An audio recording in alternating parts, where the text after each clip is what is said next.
Hello, everybody. It's Tara Boothby at Sojourn Psychology, and this is our Conversations for Restoration. So today I have one of my open table conference peers. This is Marc Schelske.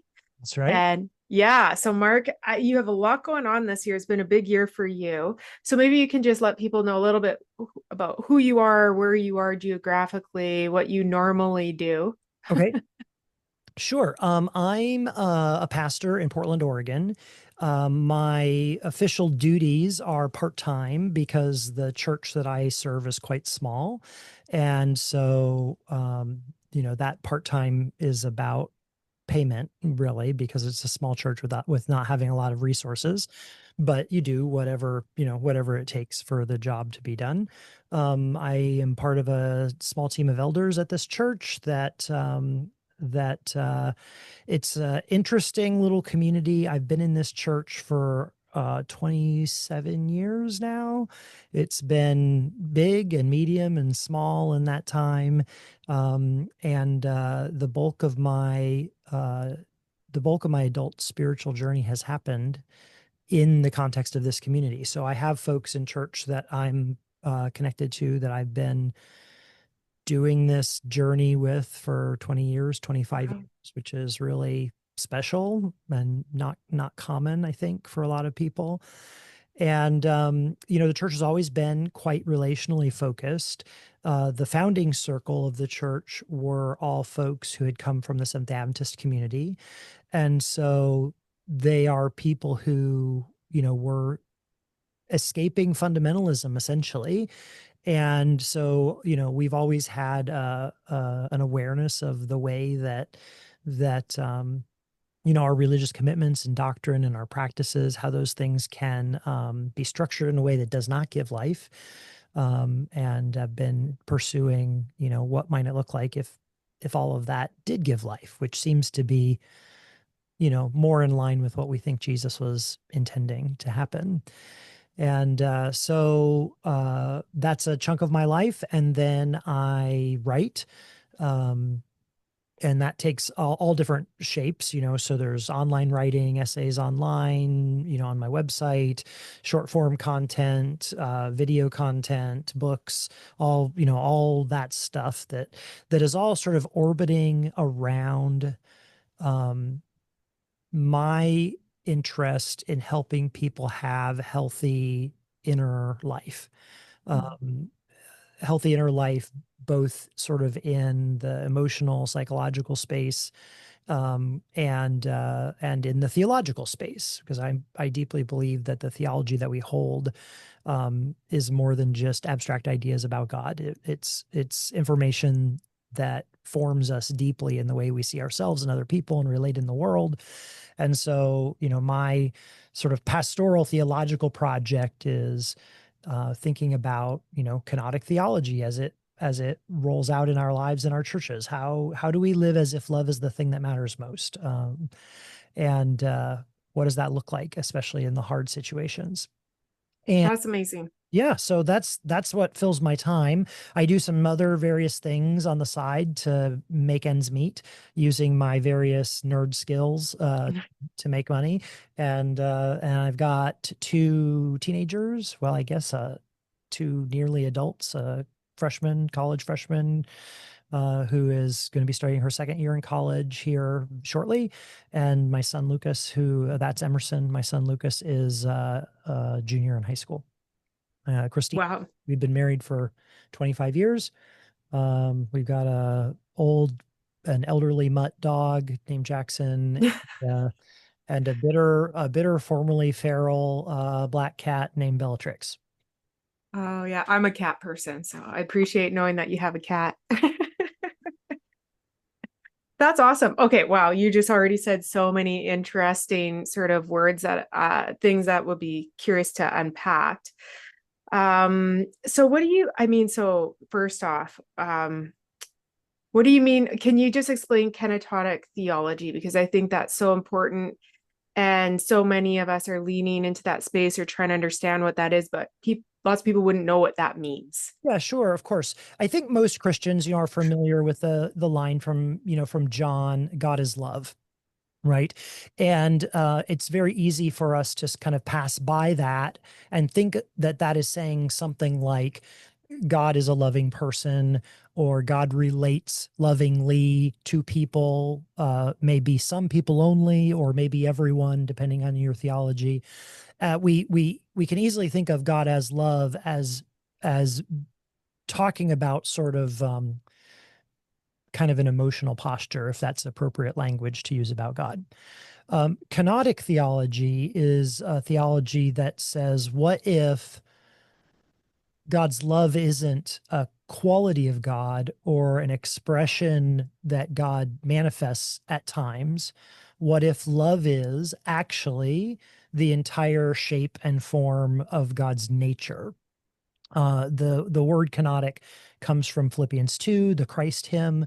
And so in this passage, Paul gives us this picture, right, where he descends, he pours himself out, right, taking the form of a slave, taking the form of a servant, even going to death on the cross, and as a result of that is elevated. And the word that is used there in Greek is kenosis, which means emptying or pouring out or voiding. Paul defines it as not grasping.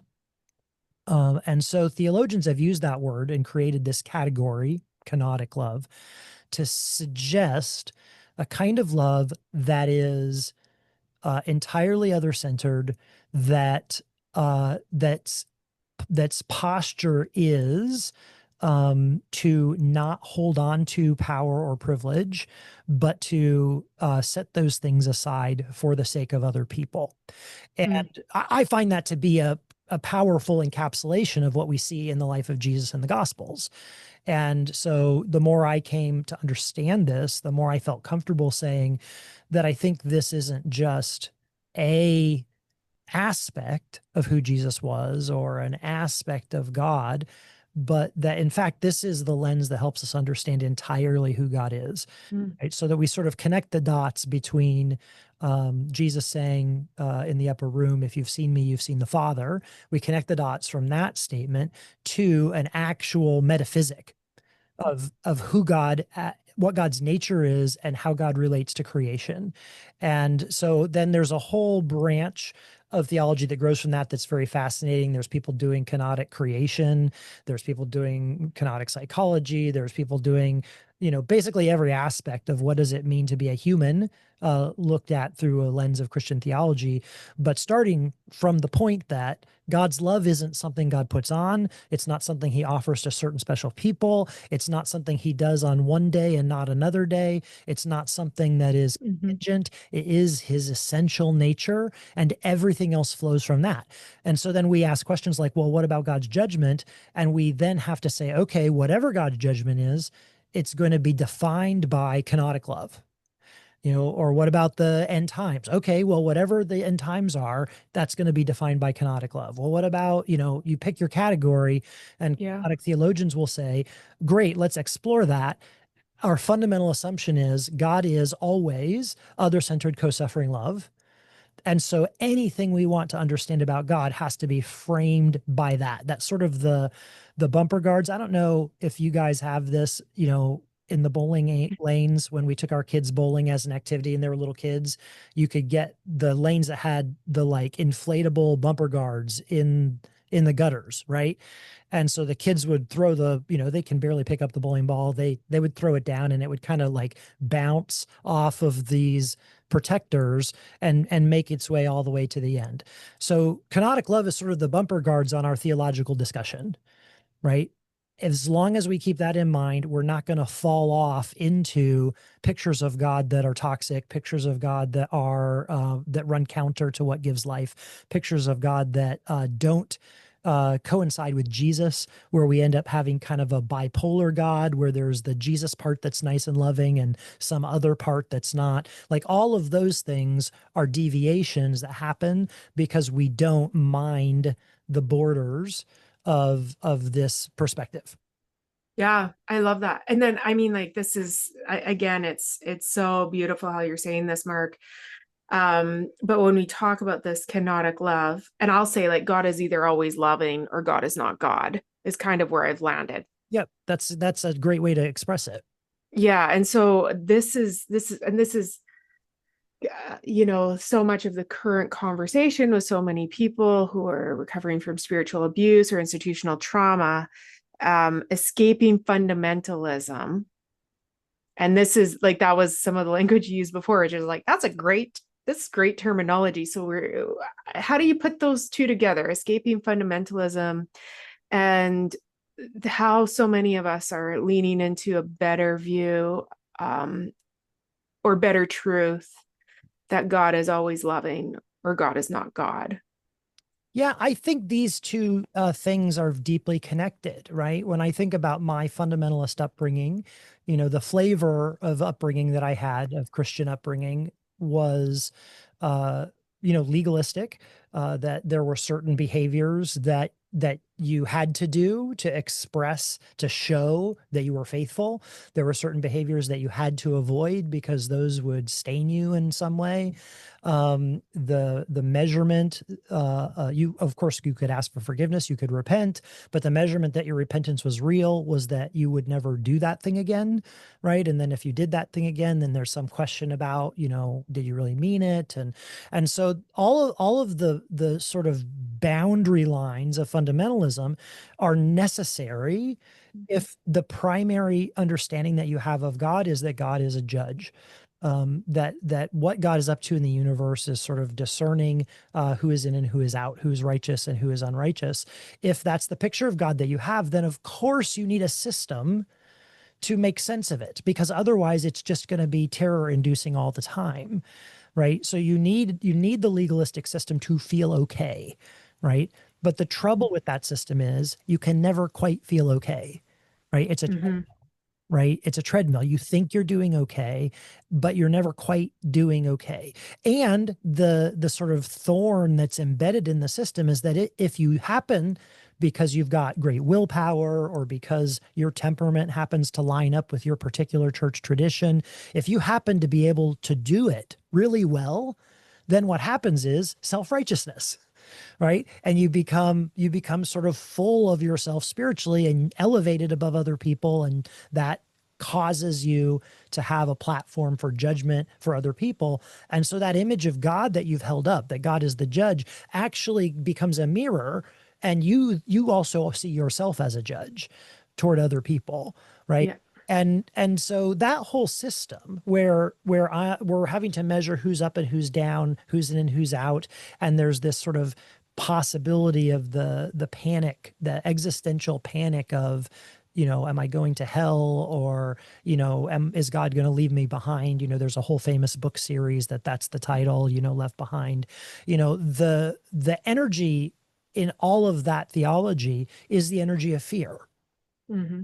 And the energy of fear can't bring about transformation. And so then you have to ask yourself this question: is the fruit, if I am to follow Jesus and to live this way and to be a part of the faithful community and to do life with them, if I'm going to be doing all of this, is the fruit of that more life? Is the fruit of that more love? Is the fruit of that a greater sense of wholeness and equanimity? Is a greater sense of connection to the divine, or a sense of purpose? Like, is the fruit good? And generally, I think in the fundamental system, the fruit is not good. That there are lots of ways that system is toxic. That's the system causes a lot of pain. I mean, statistics in Portland, we have a pretty significant homeless problem in Portland. And statistics in Portland suggest that a not insignificant part of our homeless population are queer kids who are kicked out of Christian families, right? Well, why would that happen? Why would a family kick their kid out? What has to happen in the natural attachment that would be between a parent and a child to cause a parent to kick a child out? Well, there's it's embedded in the fundamentalism, right? That shunning, turning our backs on people is a mechanism for social control. It's a way for us to get people to behave. And so we do that as churches, we do that as families. We see that expressed sometimes at the level of our country, my country, certainly, you know. And so that kind of fruit, that is not healthy, right? That's not life-giving. And so I think that the journey out of fundamentalism has a lot to do with noticing the fruit. And I think too, it's like it's interesting because I think a lot of Christians have smiling depression. I think we can pour from an empty cup. Yeah. So when you're talking about fruit right now, some of what is coming to my mind is like there could be what appears to be fruit, but fruit is only fruit if we savor it. Mhm. You know, like the embodying of what is imparted on us by the Spirit, which Mhm. the fruit actually is the Spirit in us. And when we have a belief in kenotic love of God and we experience kenotic love, we can live in kenotic love with others, right? So then you think of a parent and a child going through their identity formation. A parent who's rooted in kenotic love, it's hard to fathom that they would leave their child on the streets. Mhm. Yeah. Yeah, I mean, there are certainly circumstances you can imagine where that might happen. You know, you can have Yeah. a child who, for whatever reason, chooses to leave. But it seems like that there would always be an attachment. There would always be a desire to reach out, to check in, to help support, to do the things that Mm-hmm. lead towards health, right? And that's different than the kind of attitude that we sometimes see where people sort of write people off, Yeah. vote them off the island in the language of, the Survivor TV show, right? Yes. You're out of here. And I think that mindset where we can sort of vote people off the island, this is an example of the way that I think of theology not being abstract. That mindset actually is rooted in the idea that God could do that.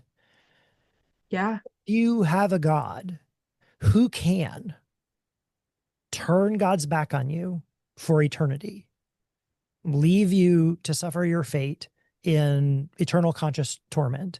If that's your God, then it's hardly anything at all for a parent to say to a child, I never want to see you again. Yeah. Right? Like, the scale of God's rejection is eternal. And so, parents just rejecting their child for, a lifetime, right? Or whatever, you just bring that scale down.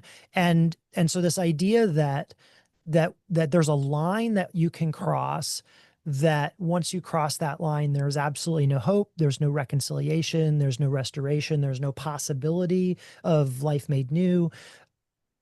If your theology has that in it, then that's going to manifest itself in your life in the way that you think about the people that you don't get along with Yeah. and that are frustrating you, and that are, if you're a parent, that can easily be your children, right? I mean, my Easily. frustrate me all the time. There are definitely times that, that I want to banish them from my sight. But part of, I think, one of the reasons people leave fundamentalism is that they get this hitch in their heart about theological ideas like eternal conscious torment.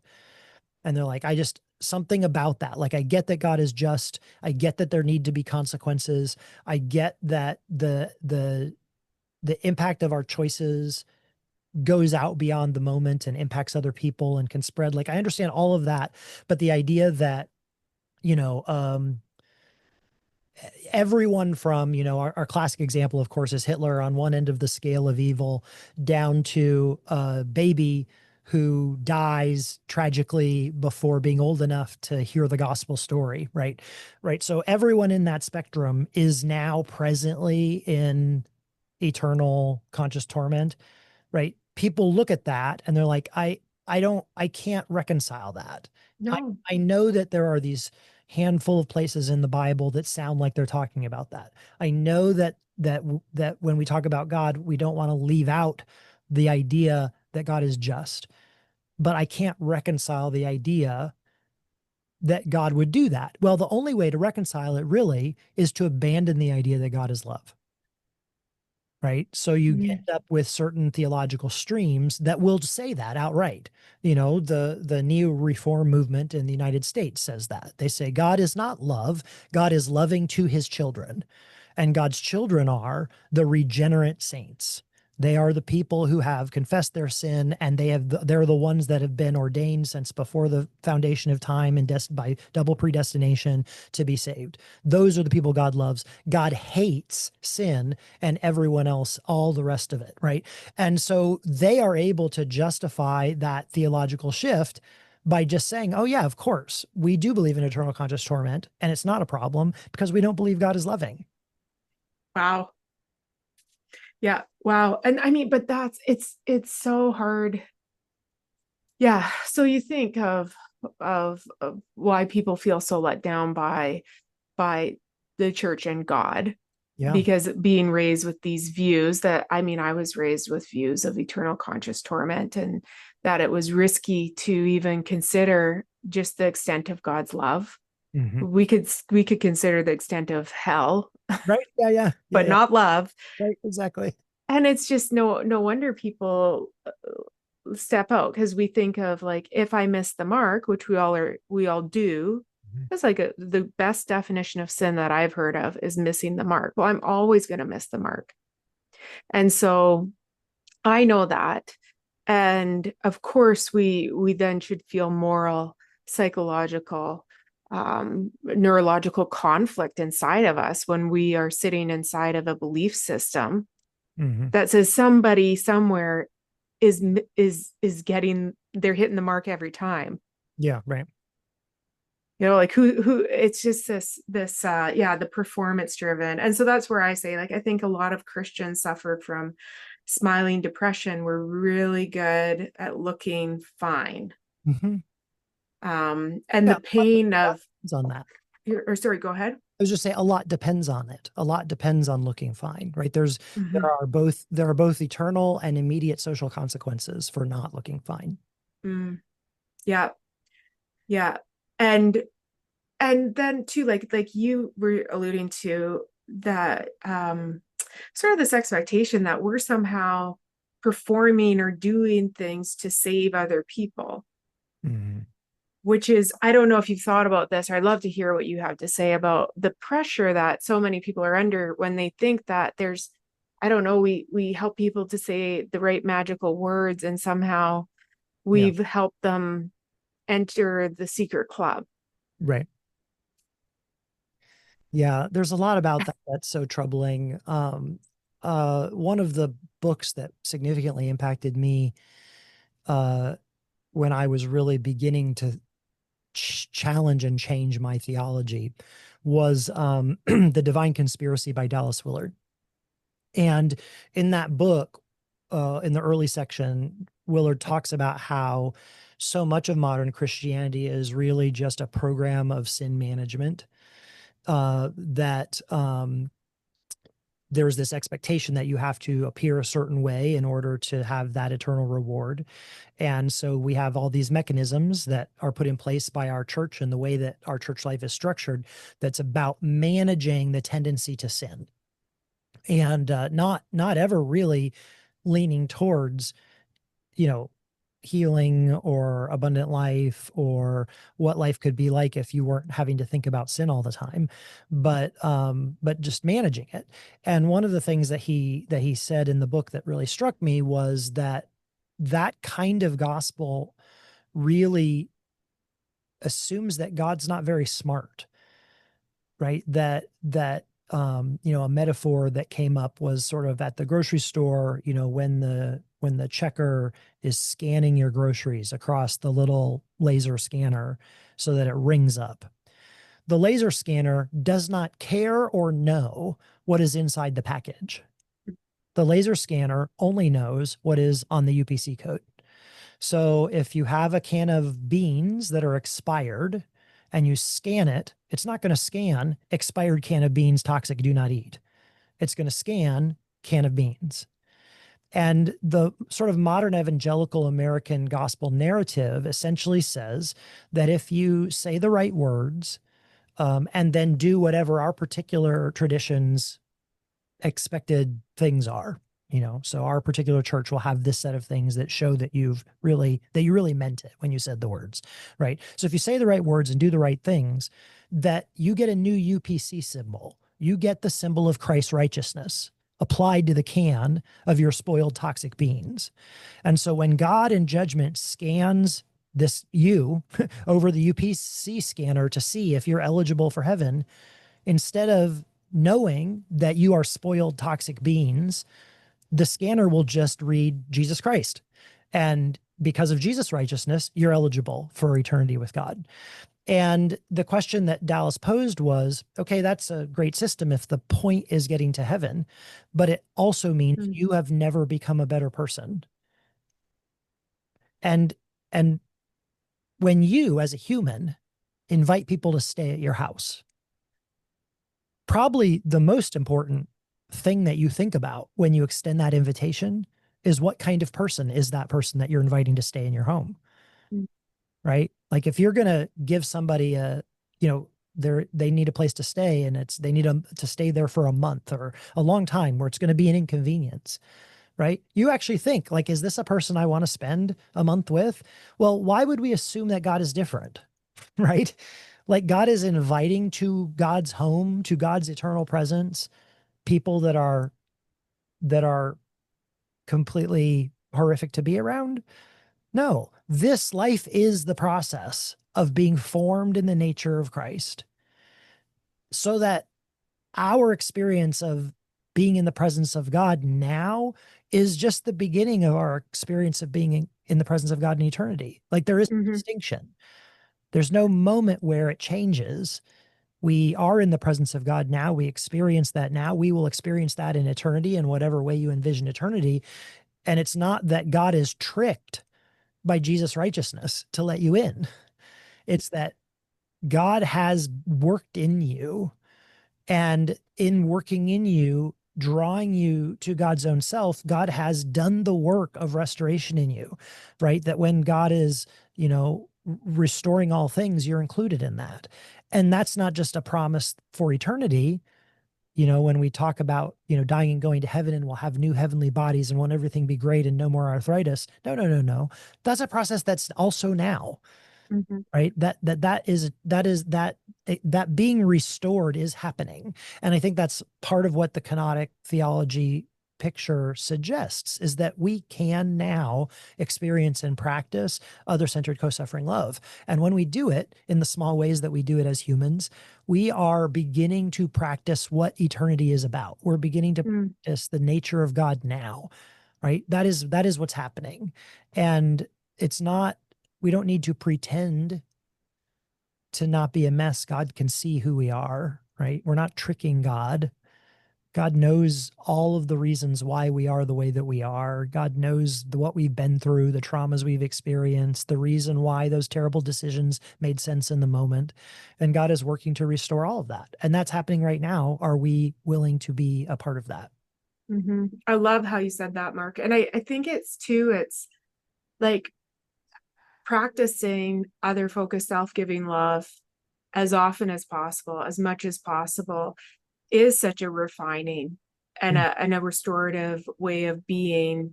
And that's why I think so many people who study attachment theory, we start wondering about God in a different way, or our Yeah. community feels so similar to like a fellowship, a church fellowship, because we're all just trying to figure out how to love people better and how to help other people love people better. And so then you said something interesting earlier too, like this, like all things happen within God's love. It's not an attribute of God. God is love. Mm-hmm. So a big piece of the fear mongering that destroys so many people's hope for Christian faith is judgment. But you're like, judgment happens within love. Right. Yeah. Yeah, it's a totally different experience, right? I grew up with a picture of God's judgment that was, I mean, there was just no way around it. It was a traumatic, model, right? My church, growing up Seventh-day Adventist, we didn't believe, Adventists didn't believe in eternal conscious torment, but there was definitely this narrative about that moment when you get left, that moment when you are no longer welcoming God's presence. And I remember having similar kinds of nightmares that I hear from folks who grew up with conscious torment theology, where you're like, oh my God, I wake up and, am I the one that, am I the one that's left behind? Am I, where are my parents? What if I die today? Right. Kind of having that kind of existential fear as a child. And that kind of picture of judgment, right? Where you are coming before the judge, and the judge is going to peel back the layers of your consciousness and know all the bad things you've ever done. And if you're not worthy, then you're out of luck. That kind of picture of judgment, it is not helpful for human flourishing. And I don't think it's theologically accurate. The Greek fathers, when they talk about judgment, they talk about the refining fire, right? Not the fire that consumes, the fire that refines. And what is the refining fire? Well, the refining fire is taking, this lump that is an admixture of gold and other impurities, and you're not burning the gold away. You're putting it through a process so that the impurities are removed. Mm-hmm. And that the outcome will be even more beautiful. The outcome will be even better. It will be refined, right? That's the goal of God's judgment. My life experience that connects to that is that about almost 5 years ago, my wife, when we were swimming one summer, noticed an odd growth in the middle of my back. And when we got back from our trip and I went in to see the doctor, my primary care looked at it and said, "Oh, I'm sending you to dermatology right now." And I went to the dermatologist, and the dermatologist walked in and said, "Oh, I'm sending you to the night cancer center right now. Like this very minute, do not pause. This is bad news." And so I go, to the night cancer center and, get the whole workup, and it's nearly stage 3, rapidly spreading melanoma. And so that moment, I'm sitting, in this room in the hospital, and Dr. Veto, who's, this well-regarded melanoma specialist, is there standing over me, and he's judging me, right? He is telling me the internal reality of my life right now. He's saying, this is the situation. It's this deep. It's this wide. It's spreading this fast. These are the concerns. This is how, this is what is going to happen if we don't deal with this. And here are the options that we need to do, right? And I want you to have surgery, and I want you to have surgery as fast as we can get, the surgery scheduled. And so that moment, that is the judgment, right? Like, yes, there's a problem. I can see the problem, but the judgment is not you, Marc, are bad. The judgment is, I want to help you be refined. Let's get that cancer out of you so that you can have a whole life. And so off to surgery I go, and they cut a big chunk of the skin of my back off, and they take 4 lymph nodes, and they take 4 lymph nodes. And then, I go in for scans every, 3 months, and then every 6 months, and then every year. And so far it's great, no recurrence. Yeah. But that is medicinal judgment, right? Yes. Right. Someone who knows more than me, right? Dr. Veto is an expert, and I don't know what he knows. Someone who has access that I don't have. He could look inside my body with the scans that I couldn't see, and he could tell me the truth about myself. That's judgment. That's what it is. And is it scary? Yes, cancer is scary. Going into surgery is scary. There's possibilities of recurrence, right? Yes, there's something about judgment that is scary. But the thing that should be scary is not that the consequence is separation, but that the process is going to be painful. Like that, the process of healing is going to be painful, but the goal of that pain is the restoration of your soul. It's refining you. And so you come out the other end, and you heal, right? You come out the other end and you are a person without that cancer. And so that model is much more in keeping with the way that many of the ancient church theologians talked about God's judgment. And so for them, there was no distinction between God's love and God's judgment, which is kind of a modern Yeah. evangelical mindset. They were like, no, no, no, God judges you because God loves you. And the judgment is the tool of God to remove the impurities in your life so that you can more fully experience the reality of maturing in the image of Jesus and the connection that you have with God. I think this is so important. And it's like there's so many layers because I think back to the story that of, the child that's discarded on the streets by their parents. And, for us as parents, how unfathomable it is. It's like, what would it take for me to reject my child and leave them on the streets? And so there's this, that judgment within love, correction within love Mm-hmm. can always happen. So then as parents, we know it's like those times when we correct without love, Mm-hmm. when we punish, and how when we're accountable to like love within love's kind, doing the next right thing, this idea of kenotic love, other focused, self-giving love, that it's so much more painful when we judge without love. But God is always kenotic. Mm-hmm. So God is always judging within the space of love. Right. And so I think that some of our human pieces, like we get it wrong, but that doesn't mean that God does. Right. Yeah, I think that's exactly right. I think even, when we think about emotions, and there's, it's a little bit of a quagmire to think about God's emotions because God is not a being with glands and electrical circuits in the brain. And so, I think it's fair to say God doesn't have human emotions. But I also think it's fair to say that human emotions, having been made in the image of God, human emotions reflect a reality in the nature of God.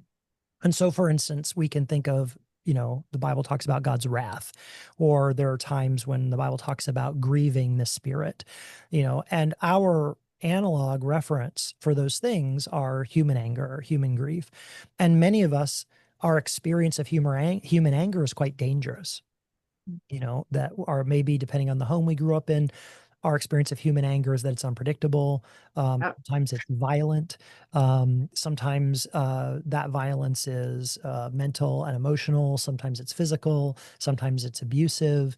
And, we learn, the limbic system of the child growing up in that home, we learn to try to kind of predict and manage when the big people around us get angry. And so then it's pretty normal, actually, predictable, that when that kid becomes a Christian and they think of God and they read passages in scripture talking about God being angry, or they hear Christian leaders talking about God's wrath, it would be pretty normal for them to assume, oh, that's what they're saying, like that God has that kind of anger. And what the kenotic framework would suggest is no, no, no, no. Anger, the thing you're hearing about, the thing you're experiencing, um, like every part of human experience, is corrupted by selfishness and sin. And the thing at the heart of that experience, anger, when it's working properly, is that motivation that rises up within us to protect something that is being violated. Right. So it could be something that's being violated in us. It could be something that's being violated in someone we love. We see that happen, and this emotional response rises up in us that says, no, I have to stand in the way. I have to fight against this thing. Right. And so the good, the beautiful created thing at the heart of anger is a desire to protect. Well, your experience of anger with that, your human father, was very broken and flawed because your human father was broken and flawed. And instead of letting his anger lead him to protect you, it led him to abuse you. Right. Mm. But that motive that is in the heart of human anger, that motive, it's fair to say God has that motive. God does have anger against those things that violate who and what he loves. Mm-hmm. Right. And so when the scriptures talk about God's wrath, God is angry toward those things in us and in the systems of our world that stand in the way of flourishing life, that stand in the way of what love could be among us, right? And of course, God has anger towards those things. And it's good that God has anger towards those things, because if the heart of anger is the desire to stand up and protect when something's violated, someone that doesn't have anger is willing to let the one they love be violated. Mm. That's horrible, right? Yeah. Is that what God is like? Right? So that's where we go back to that question. I think the heart of the question of kenotic theology is who do you imagine God is? I think Yeah. every single controversy that we have in the church, I think, can be boiled down to this question. Who do you think God is? Do you think God is the kind of God who turns God's back on you? Right. And I mean, I think too, it's like, or God doesn't turn God's back on God, like the idea of the Trinity interacting in this beautiful way of lovingly gazing upon each other. Yeah. That Father looks at Son and Spirit looks at Son and Father, and all three are looking at each other, gazing through loving eyes. I mean, that's a transformative belief Yeah. compared to believing in a Father God that killed Jesus. Right. I was recently, Brad Jerzak shared an interview he did with his friend who's a Wiccan, and this Wiccan said so wisely, like, it's not a very good God that would send Jesus to die. If God was really so great, God should have died himself. And I was like, that's a really like interesting thought. Right. Well, and it's I mean, in a pagan environment, there are stories of exactly that. Mm. Like in Norse mythology, Odin dies, right? That happens in lots of theological structures. But the heart of the question is this an aberration? Mm. Right? There are some stories where it's an aberration. It shouldn't have happened, right? It's a tragedy because it happened. Canonic love says, no, actually, this is what God's character always has been, right? Yeah. And I think it's interesting. So, because I want to scoop this up, I'll say we see leadership in terms of all the experience of leadership that we've had. So we're talking about parents, because I think parents are a great example, especially for us who are parents and we know the limits of our own humanity, that we can't not always nonviolently protest as a parent, because Right. we reach our limit, our lid flips, and then we accidentally violently protest. Now I view violence as those times when I miss the mark as a parent. So I'm not actually like doing physical violence to my child, Mhm. but I punish them because I feel angry with my words or my attitude or whatever. But Sure. we see leadership in terms of all leadership we've had. So church boards, Mhm. pastors, the humanness that shows up in these systems. And like I remember as a child, the church board having a meeting because there was a divorced woman who's a single mom who's bringing the children to church, and one of the children was my friend, and she had a new boyfriend, and they had a sleepover, Mhm. and somehow the board found out, like, how, and so they were meeting to revoke her membership. Mm. Now, I think so many of us, we see this and we feel the healthy, righteous anger, like the wrath of God is the righteous anger inside of me that's like, WTF, you Right. Right. guys? Exactly. Yeah. It is not God on the other side of the board being like, you get that membership, you bring it to me, and we're going to rip it up together. Like, that is not God's wrath. God's wrath is in me Right. saying, wow, guys, we are missing the mark. Yeah. Mhm. Yeah, I think that's exactly right. I think that's exactly right. And that, like you say, it impacts parenting. It impacts maybe the way that we structure our life together in the church. It should impact, I would hope, the way that we think about our role and our place in the body politic in the country that we live in, and the way that we relate to our neighbors, like all of that stuff, right? And so I think this is wide reaching, right? Kenotic theology, and then you've brought in Trinitarianism. Those two things are married for me. Kenotic Trinitarianism requires us to see the universe as relational. I love that. So just lean into kenotic Trinitarianism. Say, like, just like, I want to Well, hear you. I want to hear you. So, the church that I grew up in, Trinity was a doctrine. It was a dogma, like most Christian groups. And it was never more to me than just a check mark of differentiation, right? This is one of the reasons that we're Christian and not something else. This is maybe what separates us from, say, Jehovah's Witnesses. And you just agree to it. Like it's just a litmus test. Like it's hard to understand. It's above our pay grade. But the fact that you nod your head and say, yes, I agree with this, demonstrates faith and trust, right? That you may not understand how Trinity works. How can God be three in one? How could Jesus be on the earth and be God and God be in heaven and Jesus pray to God? Like, right. And so it was very much an irrelevant doctrine for me. About the same time that I was going through a real significant kind of emotional breakdown and healing season, about 5 years, this would be about 10 years ago now. It was the first time that I ran into C. Baxter Kruger. And so I began to read. Well, actually, I didn't start with reading. I started listening. I started listening to audio of Baxter.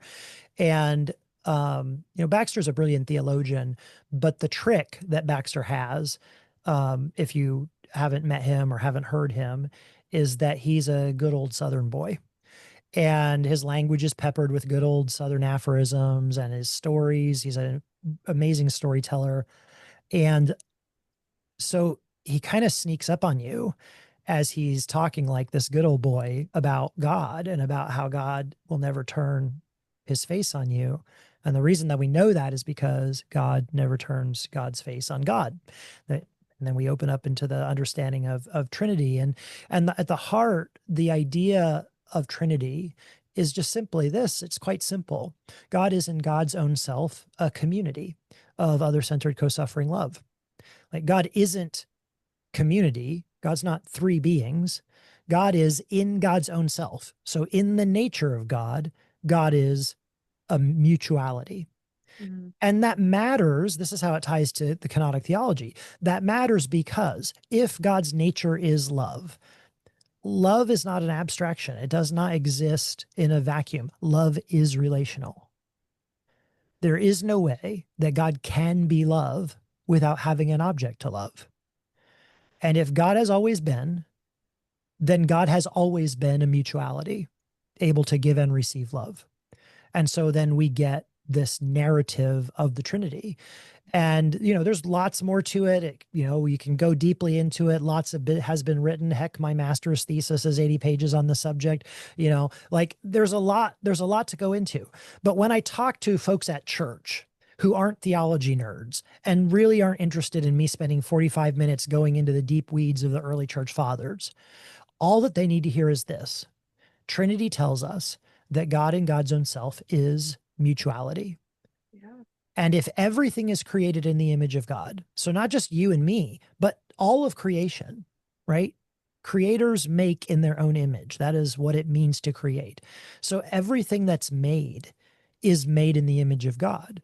So when you think about matter, it's a network of mutuality, right? The desk that you're sitting on is not a desk. It is a network of molecules orbiting one another in a constant dance of energy exchange, right? The wall behind you is not an opaque wall. It is a network of molecules orbiting around one another in a constant relationship of energy exchange, right? Zoom out. I live in the Pacific Northwest.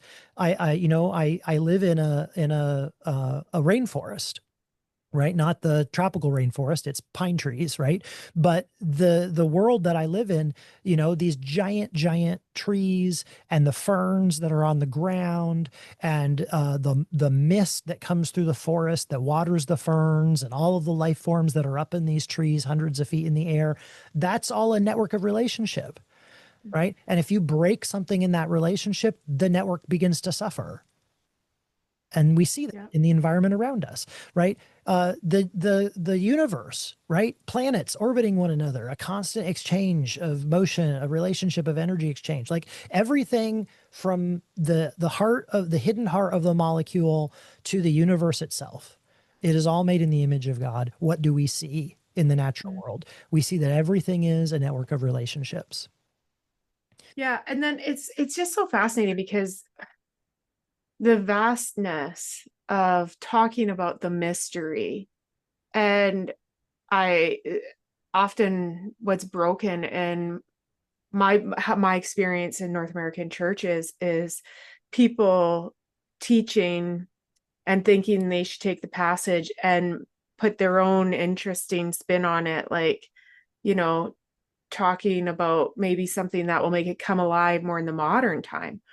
Whereas when we really lean into, the Bible and then other really good old theology books and other really great parts of history and Greek and Hebrew, we don't need to make it something brand new. Like when you're talking right now, I'm like, this is fascinating and just makes me like wonder about God. So why Mhm. do we try to make it something else and Yep. then just hurt people? Yeah. Yeah. It's weird, right? I think that, part of the struggle is that the the world that we live in, the sort of post-enlightenment, industrialized world, right? The fruit of post-industrialized enlightenment, post-enlightenment industrialism, the fruit of that is capitalism.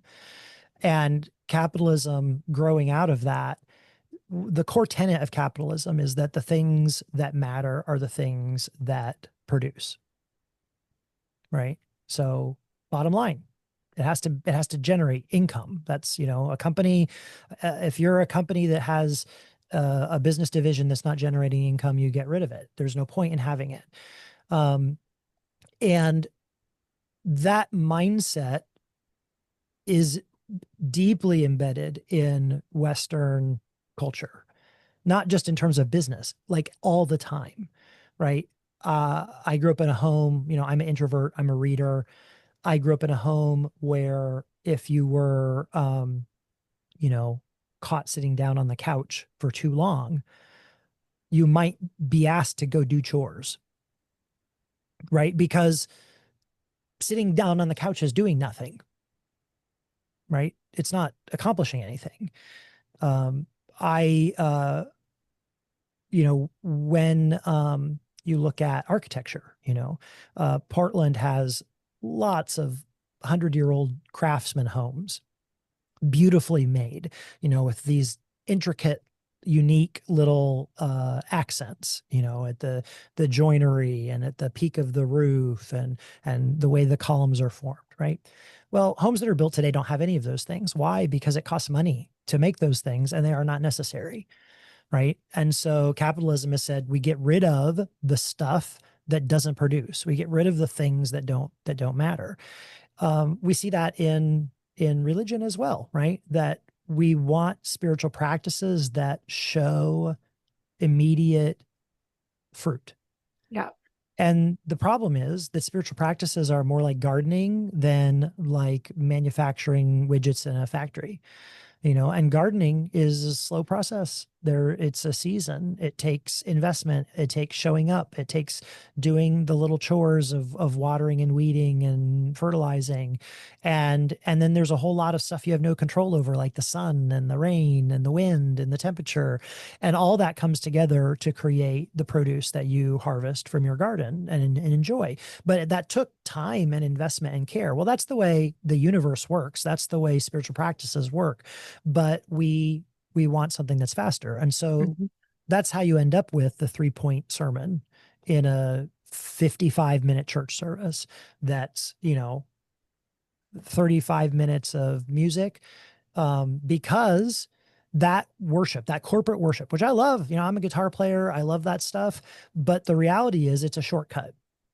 I can Mhm. get you to a certain feeling in 35 minutes using music where we're all singing together. I can get you to a place in 35 minutes. I promise you I can. And that's different than what it would be like for you on your own to be doing a spiritual practice where it doesn't always feel special. It doesn't always feel elevated. You don't always get a hit of dopamine from it. There are days when I'm writing in my journal that feel like nothing more than writing words in a journal. Mhm. Like it doesn't feel transcendent. It doesn't feel special. It doesn't feel like the Holy Spirit showed up. It feels like a chore, right? And so that mindset, that productivity mindset, tells us that stuff that doesn't immediately pay off is maybe not the right place to invest our time. And so we get, our worship practice, our devotional practice is 35 minutes of worship or an hour, whatever your church does, and then a 3-point sermon. And it's Mhm. as you can remember 3 points. And the point is that you take something away. And that is different than being formed, right? Leaving church with an idea about how to communicate better with your spouse is nice, but it's different than being formed. And when we look at what is happening Mhm. in the Christian community today, in both your country and mine, you can easily see that there are a lot of Christians who are not being formed. I love that language, not being formed and feeling entertained. And the benefit of a church that entertains Yeah. is they have a larger congregation and they have a larger tithe. And Good. It looks like it's productive, right? yeah, It's like a hothouse garden, right? We can make a lot of tomatoes really fast. Problem is the tomatoes don't taste that good, you know? And yeah, and and so there's something about it, like it appeals to our human need for community. It appeals to that human need for transcendence. All those things are wonderful. But if the fruit of that process is that we are not being formed in the image of Christ, and for me, the quickest definition of what that looks like is always going to be that we're becoming more other centered and co-suffering. yeah, Right? yeah, That is it. Like I can never be canonic in the way that Jesus is canonic, but I can begin to see the world in a canonic way, and I can begin to practice, and I can begin to notice when my ego is in the place of self-defense. And when my ego yeah, is in the place of self-defense, that's when I'm going to tend to do those things that are harmful to others. And I can begin to notice that, right? That's being formed in the image. And if our practice, if the books that we're reading, if the spiritual disciplines that we're embarking on aren't leading us to that place, then what is happening? yeah, I agree. And I think too, I'm thinking about this is like it's sort of when we're in these pain places and we're going into a church building and we feel uncomfortable because it feels more like a business. And this word that Mark is using of people, we're not being formed. So I think again, the wrath of God, the judgment of God is that dis-ease inside of me Mm-hmm. that says this is not fruit. Mm-hmm. This is it's something, but it doesn't, I cannot be savored the way formation is savored. So that feeling uncomfortable is good. People who step away, take a break from a church for a season, we fast from this to try and understand, um, and then figure out, can I find a community that is life-giving and is giving formation in these sort of corporate worship services. Mm-hmm. And then where else do we look for formation? Right. Well, I think the reality is, right, that if we really dig into what do we mean by formation, the reality is we're all being formed all the time, right? We are formed by the influences that we bring into our lives, the core people that we spend time with, the ideas that we spend time reflecting on, the way that we allow our limbic system to interact with the world. Like, is our limbic system unmanaged and it's just sort of out of control? Or do we respond to and pay attention to the messages of our limbic system and integrate those things and learn from them, right? All of this is forming us. And the reality is that in the world that we live in, that formation will look around. It's creating what we're seeing. It's Yeah. creating people that are afraid. It's creating people that are divisive. It's creating people who find security in power over and exclusion. It's creating people who feel like the only way to feel safe is to get rid of anybody who doesn't look or think like them, right? That is the fruit of the formation that has been going on now for generations. And so you look at that, and in the same way, we started this conversation talking about, escaping fundamentalism. Well, I think there's two layers of that conversation. The first part that we talked about earlier is the individual. I, as a person, come across something that I'm like, I can't reconcile that. Like I cannot get my head around eternal conscious torment and a picture of God. I can't do that. I have to step back, right? So I have that moment and I step back. Or maybe the moment that I have is about relationship. I'm in a church environment and I'm hurt by church leaders and I can't reconcile the Jesus that they're talking about when they're on the stage and the way that they related to me when they were off the stage. And so something happens individually and I step back, right? We often talk about that as like a deconstruction process. So that's part of the process. But what we're talking about now is we're not just talking about the fruit we see in our own lives. We're talking about the fruit we see in the system. Yes. Yeah. The Yeah. system, the entire system, right? And the system is also part of the problem and also what is facing God's judgment. And that judgment again is love. The judgment of God on the system is for reformation. It is to burn out the things in the system that do not lead toward Christ likeness, that do not lead toward other-centered co-suffering love. And I think that's part of what we're seeing in the world around us. Like there are a Yeah. lot of people lifting up their heads and saying, wait a minute, is this really Christianity? This thing that I'm seeing? Like the people who raised me that taught me to love Jesus are behaving in pretty horrible ways right now. What do I do with that? Ah, right. Yeah. And that is not just happening with individuals, it's happening system wide. And you know, there's these kinds of conversations are happening in denominations. They're happening with people like the Wild Fig Network and a number of other groups that are wrestling with the question of what would it look like to have bodies of Christians relate to one another like a denomination, but not in a model of hierarchy and control. Yeah. Like that's something that's happening. You know, the question of the role of LGBTQ people in the church is everywhere. Denominations are wrestling with this. You know, there's, you know, folks like Thomas Ord. Thomas, is that his first name? The Nazarene pastor, the open and relational theology guy. He got kicked out of the Nazarene church because he came out as affirming. The Nazarene church is having this whole conversation. Are we Right. to be affirming or not affirming? That's been happening in the Vineyard Church. That's been happening, you know, all over the place. All of this stuff. And it feels unsettling to people, but it is this process of the judgment, right? That sense that something is misaligned, something is broken, something is sick in the system. And if the purpose of church is for us to live in and express the image of Christ, what is happening? Because that's an awful lot of not that is what's going on. Yeah. And I think it's, it's interesting and just in the therapy room. And I know you're a pastor, so you've done counseling as well. So we get a couple who comes in and earlier in my career, there's this pressure that you'd figure out the problem and you'd figure out who was the person that needed to change. Yeah.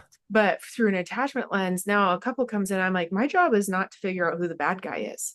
And if either one of you feels like I'm dropping you and I'm not getting you, it's really important that either I figure that or you tell me, because we're trying to figure out the pattern and how to like the mutuality Mm-hmm. that a marriage that really works. It's like we're gonna like in our marriage. Sorry, my computer just chimed in, it's excited about this point. But we're gonna, like you've been married for 25 years, my husband and I have been married for 20, and sometimes we miss the mark and Mm-hmm. we have conflict.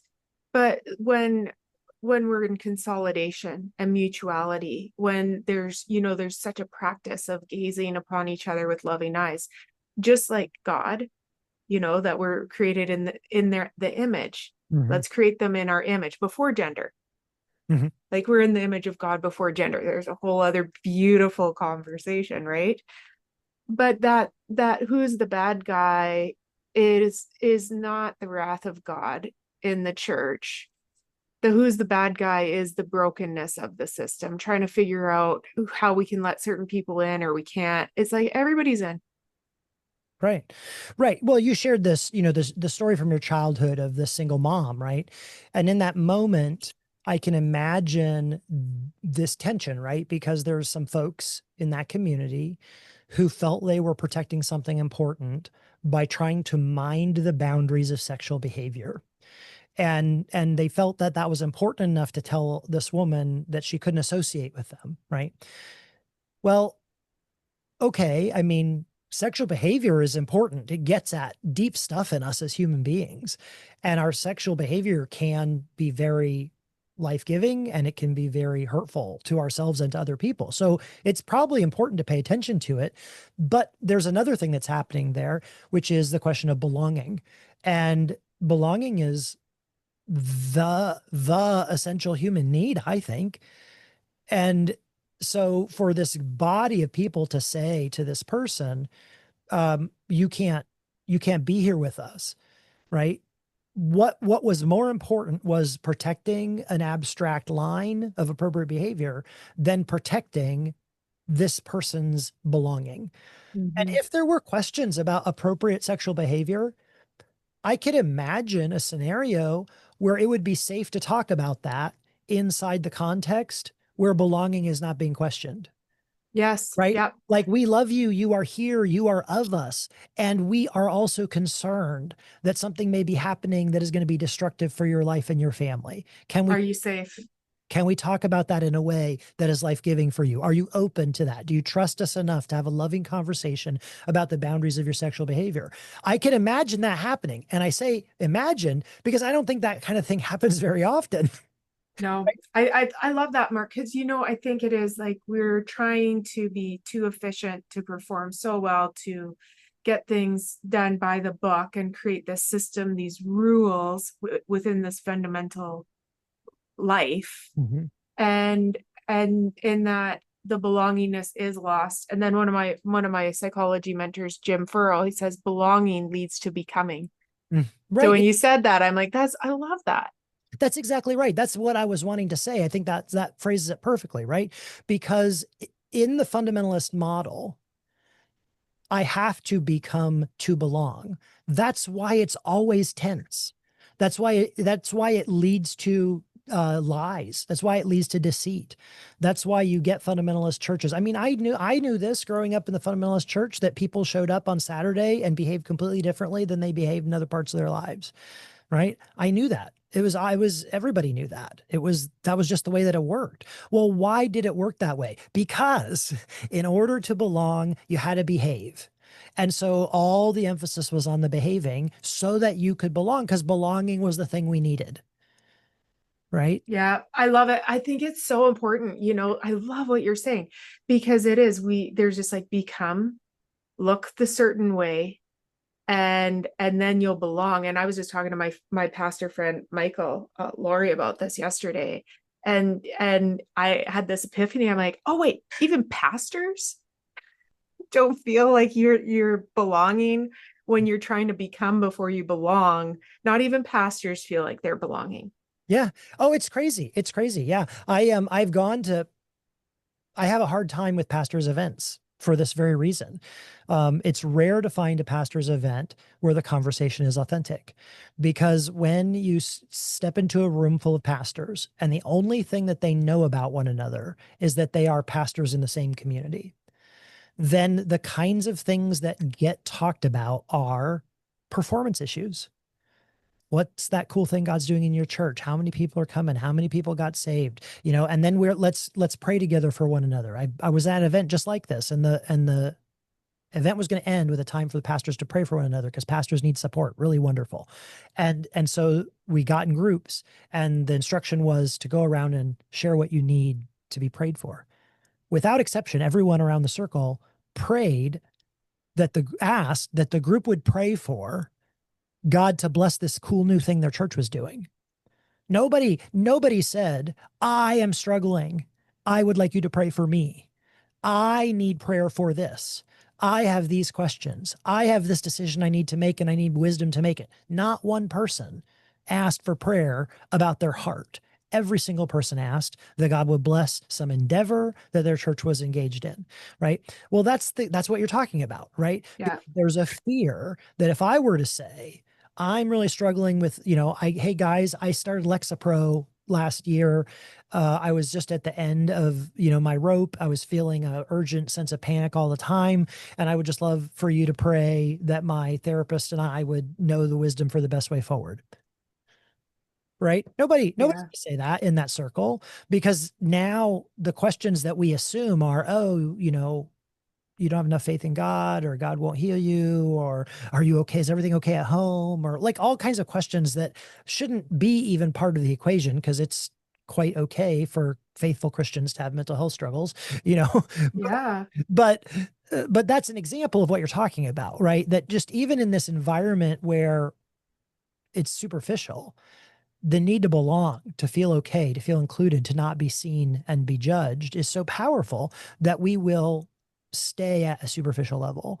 I love this. Yeah. And I think, and I want to talk a bit about your book and stuff, but this is why I think that, and I just will sing the praises of John McMurray and the Open Table Conference for, I can't imagine ever not encouraging people, because the sense of belonging in our cohort, in our fellowship together, and how people can just really show up Yeah. with each other because we belonged and we're all these misfits. So Yeah. all the misfits belong, and then whatever is going to happen happens. People are going to talk about whatever they need to talk about. There's not a question of am I showing well? Yeah. Yeah. I'm belonging well first. Yeah. I think that's really beautiful. And I think to tie that to an earlier part of our conversation, the theory I have about the the cohesion of the folks who are a part, the extended community of Open Table, is this. Almost everybody I've ever met that's connected to the Open Table, certainly all of the like regular speakers and many of the folks who show up at the events regularly, almost all of them, I would say, are somewhere on the journey toward a theology of ultimate reconciliation. Mm-hmm. They might not think of themselves as people who embrace apokatastasis. They might not think of themselves as that way, but they're somewhere on that line where they have gotten over the hump of thinking that God's primary role toward them is judgment. And they have decided to accept that God's primary posture towards them is love. Mm. Everybody is somewhere on that spectrum, right? And I think when you have resolved that theologically, the need to judge and be judged is significantly less. Because if you believe that God is going to work it out in the end, if you really do believe, I don't know how it works. I don't know what flavor to call myself. I don't know if I should just join a Unitarian church, or maybe I'm a fourth century model, Cappadocian Father, Universalist, or like, there's all of the different like details. But the heart of it is, do you believe it's the gospel in chairs that, Bradley presents and that Zond has done, right? Do you believe that God turns God's face away from you or not? And if you believe God doesn't turn God's face away from you, or if you even just hope that that is the way the universe is constructed, then your need to judge other people gets decidedly less. Oh yeah. Yep. Yeah. And I mean, oh, there's just like there's so much for us to talk about. And that our belongingness is in the interconnectedness of the Trinity as well. We're not sitting in the center and they're taking turns throwing like pieces of paper at us or little pebbles or something. We are all gazing with the Trinity, one on the other with loving eyes. And okay, so this is beautiful, Marc. Let's talk a bit about your books. So this is a great little, it's mostly for Lenten, but you could do this book anytime. It's lovely little 40 reflections, about 3 pages each. Great questions at the end, little prayer suggestions. So maybe you could talk a bit about this book and then the new second release that you have that's just come out. Yeah, sure. So Walking Otherward is the first in a series that are going to share that same structure. So they're going to be devotionals that are sort of targeted for the different liturgical seasons of the church, but are written in a way that they could be used anytime. And the project behind them is digging into what does other-centered co-suffering love really look like? Awesome. So Walking Otherward follows scriptures that come from the lectionary leading up to Lent. So we're following Jesus on that final journey to Jerusalem, to the crucifixion. And the question at the heart of each reflection is, what do we see in the attitude of Jesus toward others? Yeah, And it's lovely. And if it's like I would say, if you're looking for, you're like, I need a little devotional. I want something that is formation focused. yeah. This is a manageable book where you can short chapters. This is a very nice little life companion. Yeah, that's so good to hear.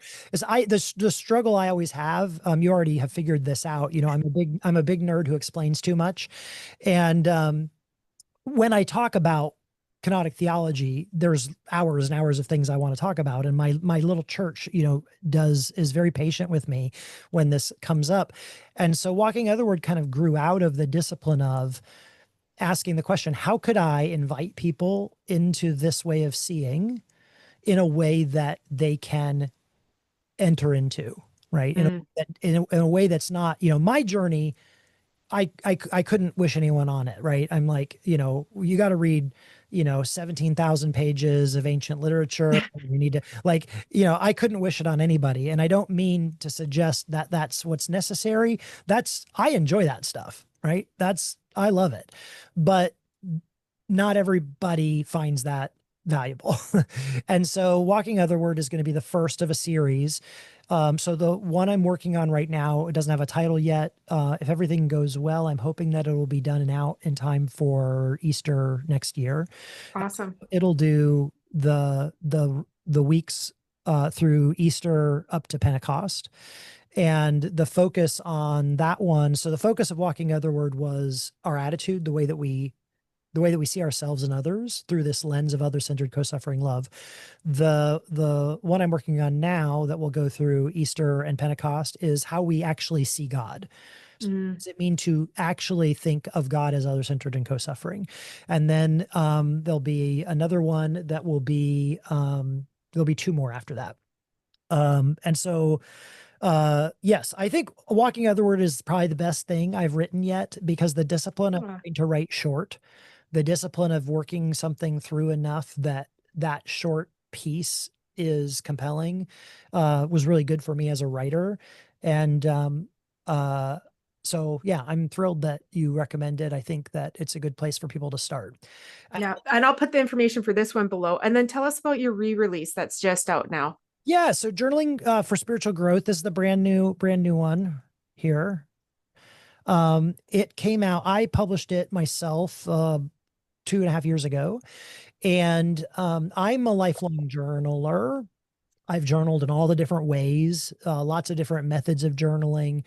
And as a pastor, working with people who want to grow, who come to me and say, I want to grow spiritually, my experience over 30 years is that journaling really is the spiritual discipline that most consistently bears the most fruit. Mm. And the trouble is that there are a lot of obstacles, a lot of misunderstandings, and troublesome expectations about what journaling is. And the result of that is that many people bounce off journaling. They try Mm. and it doesn't work for them. And so then they assume they're kind of inoculated against it, right? They assume, well, I tried that, didn't really work. And so Journaling for Spiritual Growth it's kind of written in the same sort of devotional style that Walking Otherward is written in. It's short entries. It's 5 entries over the course of 6 weeks that I will walk you through how to build a method of journaling that is appropriate for you, your temperament, your season of life, and that is structured in a way that it will be sustainable for the long haul. Wow, I haven't read, this sounds amazing. It is amazing. So like I'll just give you one thing. One thing. I think one of the biggest obstacles for people bouncing off journaling is that many folks who start to journal are high achievement people. The reason they want to journal is because they want to grow and they've heard that journaling is the best way to do it. And so they're like, well, I'm going to do that then, right? They're high achieving people. And so they do a little research online, they read a book, whatever, and they start. And it feels really good. They've started something new. It's good for them. They're happy that they're doing it, and they do it for a while, and they miss a day. And because they are high achieving people, missing a day doesn't feel good. And so then they come back and they charge into it again to make sure that never happens again.